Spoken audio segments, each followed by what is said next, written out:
하나님 아버지, 오늘도 가장 귀한 첫 시간을 주의 말씀과 함께 또 시작할 수 있도록 인도하심을 감사합니다. 이 시간도 성령 하나님을 통해서 말씀을 깨닫게 하여 주시고 더 깊은 기도의 자리로 나아갈 수 있도록 인도하여 주십시오. 거룩하신 예수님의 이름으로 기도드립니다. 아멘. 찬송가 96장 하나님께 찬양 드리겠습니다. 예수님은 누구신가? 우는 자의 위로와 없는 자의 풍성이며 전한 자의 높음과 잡힌 자의 노임되고 우리 기쁨 되시네. 예수님은 누구신가? 약한 자의 강함과 눈먼 자의 빛이시며 병든 자의 고침과 죽은 자의 부활되고 우리 생명 되시네. 예수님은 누구신가? 추한 자의 정함과 죽을 자의 생명이며 죄인들의 중보와 멸망자의 구원되고 우리 평화 되시네. 예수님은 누구신가? 온 교회의 머리와 온 세상의 구주시며 모든 왕의 왕이요 심판하실 주님 되고 우리 영광 되시네. 아멘. 하나님 말씀은 잠언 14장 10절의 말씀입니다. 함께 읽겠습니다. 마음의 고통은 자기가 알고 마음의 즐거움은 타인이 참여하지 못하느니라. 아멘. 계속해서 마음에 관한 말씀을 다루고 있는데요. 잠언에서 우리말로 이 마음이라는 단어는 95번 등장합니다. 성경 전체에서는 1000번이 넘게 기록되어 있는데요. 그래서 앞선 말씀에서도 여러 번 마음에 관해 살펴보았고 또 앞으로도 나누게 될 터인데 이와 같이 성경에서 마음에 관한 교훈을 여러 번 반복하고 있는 이유가 무엇이겠습니까? 그만큼 사람의 마음이라고 하는 것이 알 수가 없다는 것이죠. 흔히 우리는 말하기를 내 마음 나도 모르겠다 이런 표현을 하기도 합니다. 여러분, 나도 내 마음을 모르는데 어떻게 다른 사람의 마음을 알 수 있겠습니까? 또 나도 내 마음을 모르는데 어떻게 남이 내 속을 온전히 들여다볼 수 있겠는가 하는 것이에요. 제 아무리 사람의 마음을 잘 들여다보고 치유하는 일을 하는 상담가도 정확히 그 속을 들여다보기란 어려운 일입니다. 바로 오늘 본문의 말씀은 이러한 사실을 그대로 표현하고 있는 말씀인데요. 사실 오늘 읽은 말씀은 문구 그대로는 무슨 말인지 이해가 잘 가지 않습니다. 그런데 이 말씀을 공동 번역으로 보시면 제 설은 저밖에 모른다. 제 기쁨 남이 어찌 알랴. 이렇게 번역하고 있는 것이죠. 바로 사람의 마음의 고통이라고 하는 것은 자기만이 안다고 하는 것입니다. 그러니 다른 사람이 자신의 고통을 이해한다거나 안다고 하면 당신이 뭘 알고서 내 마음의 고통을 안다고 하는가?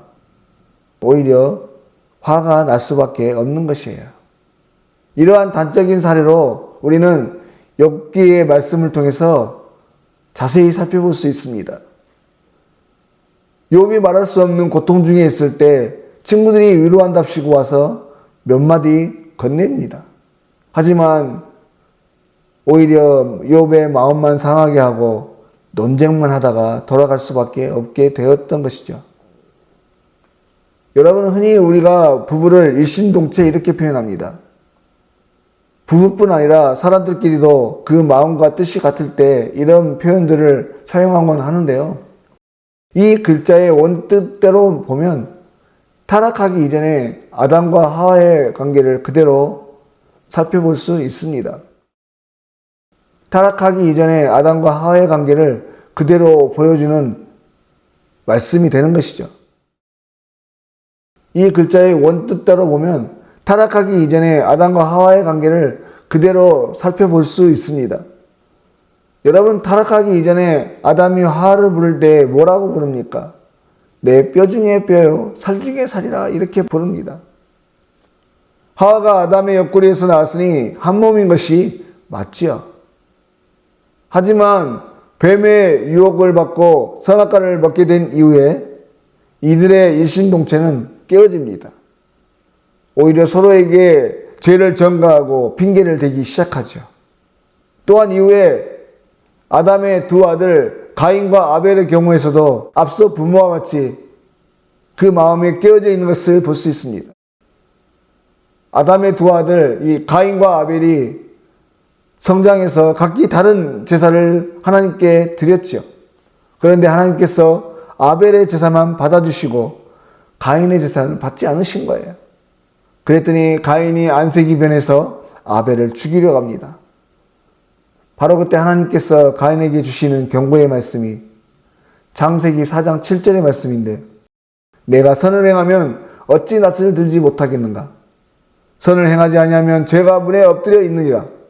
제가 너를 원하나 너는 죄를 다스릴지니라. 이렇게 말씀하시는 겁니다. 죄가 문에 엎드려 있으니 제가 너를 원하지만 너는 죄를 다스리라.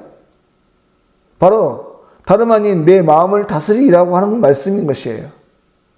하지만 그때도 마찬가지지만 지금까지도 인간은 그 죄성을, 마음을 다스리지 못하고 있습니다. 여러분, 지난 시간 잠시 나눴듯이 죄라는 것이 그 욕심, 욕구에서 비롯되는 것인데, 그래서 죄를 다스리려면 그 마음에 있는 이 욕심을 잘 다스려야 하는데, 그 마음을 자신도 잘 다루지 못하는 것이 우리 인간의 연약함이라고 하는 것이에요. 그렇다면 여러분, 사람이 자기 스스로가 무언가를 할 수 없을 때 어떻게 하겠습니까?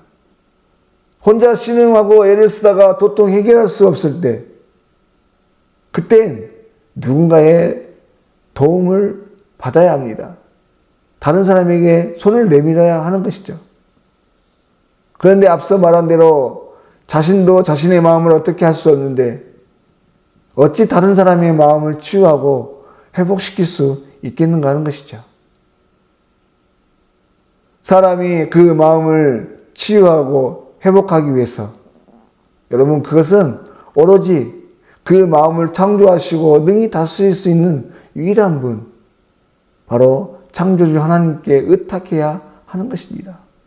모든 것을 아시고 모든 것을 체휼하시고 이해하실 뿐 아니라 능히 위로하실 수 있는 주님의 위로의 말씀, 능력의 말씀을 들어야 하고 붙들어야 하는 것이죠. 바라건대 사랑하는 여러분, 오늘 이 하루도 어찌하든지 주님의 귀하신 은혜의 말씀이 들려지는 축복이 있으시기를 바랍니다. 그래서 세상이 주지 못하는 참된 위로, 참된 평강이 오늘 하루 우리의 심령을 완전히 사로잡고 주님과 함께 참된 기쁨이 넘치는 복된 한 날로 살아가시는 저와 여러분 되실 수 있기를 주의 이름으로 간절히 소망합니다. 기도드리겠습니다. 하나님 아버지의 은혜를 감사합니다. 나 스스로도 나를 어찌 감당할 수 없는 연약한 종들에게 은혜를 베풀어 주시고 오늘 또 주님의 말씀의 자리에 나올 수 있도록 인도하셨습니다. 오늘 주신 귀한 말씀, 사람의 마음 그 누구도 어찌할 수 없고 오로지 주님만이, 주의 말씀만이 참된 위로를 주고 참된 평강을 주실 수 있다고 말씀하셨는데, 하나님 어찌하든지 주님 품에 가는 복된 한 날이 될 수 있도록 인도하여 주십시오. 그래서 주님의 말씀을 따라 주께서 주시는 은혜가 이 하루도 우리 모두의 삶 가운데 가득 채워지게 하시고 세상이 줄 수 없는 참된 평강과 자유와 은혜가 충만할 수 있도록 그것을 누리는 복된 하루 되게 하여 주시옵소서. 모든 것 걸어가신 예수님의 이름으로 기도드립니다. 아멘. 하늘에 계신 우리 아버지, 아버지의 이름을 거룩하게 하시며 아버지의 나라가 오게 하시며 아버지의 뜻이 하늘에서와 같이 땅에서도 이루어지게 하소서. 오늘 우리에게 일용할 양식을 주시고 우리가 우리에게 잘못한 사람을 용서하여 준 것 같이 우리 죄를 용서하여 주시고 우리를 시험에 빠지지 않게 하시고 악에서 구하소서. 나라와 권능과 영광이 영원히 아버지의 것입니다. 아멘.